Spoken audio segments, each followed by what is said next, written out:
We're here with Mark Greenfield, who blogs at markgr.com and is a member of bloghighed.org. And where are you from, Mark?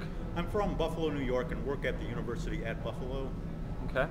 And one of your posts a while back about higher ed websites and are they becoming irrelevant? What do you give us a little more on that? It was very interesting. When I posted that about 2 months ago, you saw a big spike in traffic. Obviously, it was a provocative title, meant to be that way.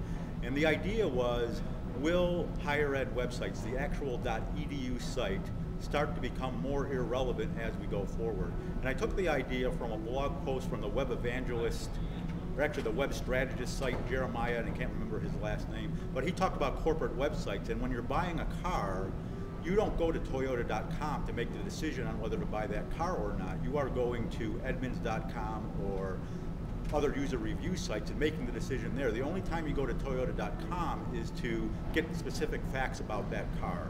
And I started thinking about, is that applicable to higher ed websites? Are students making the decision on where to go to school based on the .edu site or some other sites? And lots of interesting ideas of that.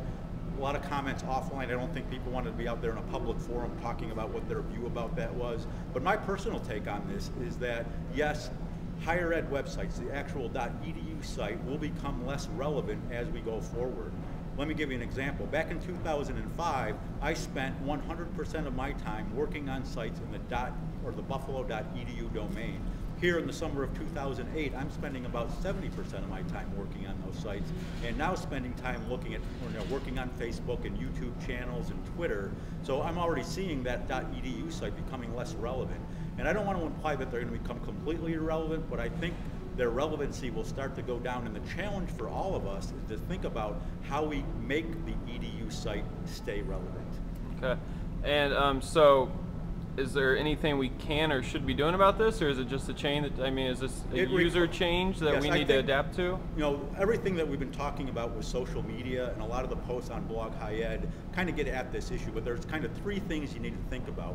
One is radical transparency, letting people in and see everything that happens in a completely transparent way. The second is authenticity.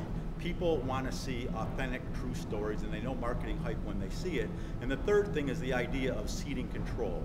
If somebody wants to make a Facebook group about your institution, that is fantastic. They're doing a lot of work for you, but it's that whole control issue. So those are the three things I think we need to focus on to keep higher ed sites relevant. All right. Well, thank you, Mark. And again, you can find Mark's blog at markgr.com below on the screen there, and also check us out at bloghighed.org. Thanks a lot, Mark. Great.